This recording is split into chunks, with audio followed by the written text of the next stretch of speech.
Hello friends, welcome to my channel. आज मी तुम्हाला दाखवणार आहे सोप्या पद्धतीने हॉटेलसारख्या दाल तडक्याची रेसिपी। दाल तडका बनवण्यासाठी सर्वात आधी मी इथे डाळी घेतलेले आहे। तर एका मिक्सिंग बाउलमध्ये 1 वाटी तुरीची डाळ, अर्धा वाटी मसूरची डाळ आणि अर्धा वाटी कच्च्या चण्याची डाळ घेतली। सर्व डाळींना आधी मिक्स करून घेतलं। नंतर या डाळींना 3 ते 4 वेळा पाण्यातून स्वच्छ धुवून घेतले। आता ह्या डाळी स्वच्छ धुवून झाल्यानंतर आता मी पुन्हा याच्यामध्ये 1 ग्लास पाणी टाकून घेतले आणि अर्धा तास ही डाळ अशीच ठेवली। अर्ध्या तासानंतर एका कुकरमध्ये ही डाळ पाण्यासकट मी अशीच टाकून घेतली आणि 1 वाटी डाळ असेल तर 3 वाटी पाणी घ्यायचं आहे। त्या मेजरिंगच्या अनुसार इथे मी पाणी टाकलेलं आहे। चवीनुसार मीठ टाकलं जेवढं डाळीला लागतं तेवढं आणि त्यानंतर पाव चमचा भरून इथे मी हळद टाकली। कुकरला झाकण लावून 5 ते 6 शिट्ट्या मी इथे काढून घेतल्या। 5 ते 6 शिट्ट्या झाल्यानंतर कुकरच्या हवा जेव्हा सर्व निघून जाईल त्यानंतर मी झाकण उघडलं आणि तुम्ही बघू शकता ही डाळ अर्धी अख्खीच होते आणि अर्धी मॅश झालेली होती। तर ही डाळ आपल्याला अशीच लागणार आहे, त्यामुळे मी ह्याला असंच ठेवलं साईडला। आता मी तडका तयार केला। तर तडक्यासाठी एका कढईमध्ये इथे मी 2 मोठे चमचे तेल तापत ठेवले। तेलाऐवजी इथे तुपाचा वापर केला तरीही चालेल।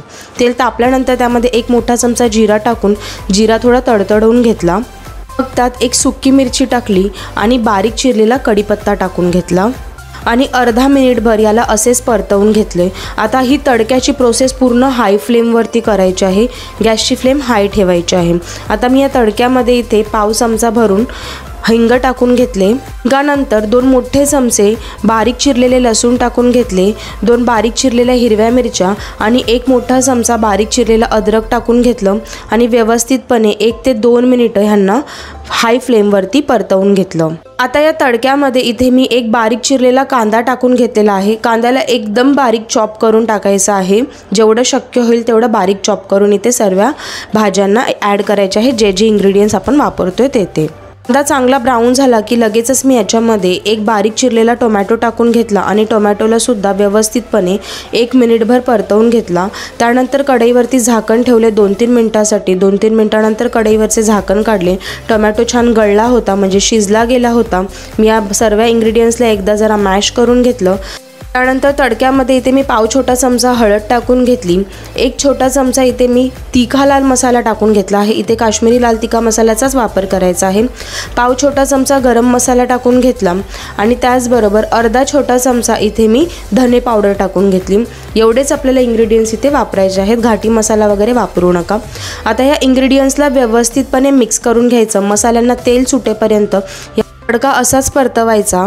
तडक्याला चांगलं तेल सुटल्यानंतर मी लगेचच याच्यामध्ये उकडलेली डाळ टाकून घेतली आणि डाळीला तडक्यामध्ये छान मिक्स करून घेतलं। गॅसची फ्लेम इथे मी हायच ठेवली होती। आता डाळीला लवकर बॉईल यावा त्यासाठी मी कढईवरती झाकण ठेवले। जसा डाळीला बॉईल आला की कढईवरचं झाकण काढलं। डाळ एकदा मी टेस्ट करून बघितली आणि त्या अंदाजे त्याच्यामध्ये मीठ टाकून घेतलं। जर का तुम्हाला परफेक्ट मीठ असेल तर टाकू नका। गॅसची फ्लेम हायच ठेवून आता मी कढईवरती पुन्हा झाकण ठेवले 5 मिनिटांसाठी। 5 मिनिटांनंतर मी कढईवरचे झाकण काढले तर ही डाळ बऱ्यापैकी थिक झाली होती। पहिला डाळ थोडी इथे लिक्विडी टाईपमध्ये होती, आता ही व्यवस्थित थिक झाली आहे, जशी हॉटेलमध्ये असते तशी।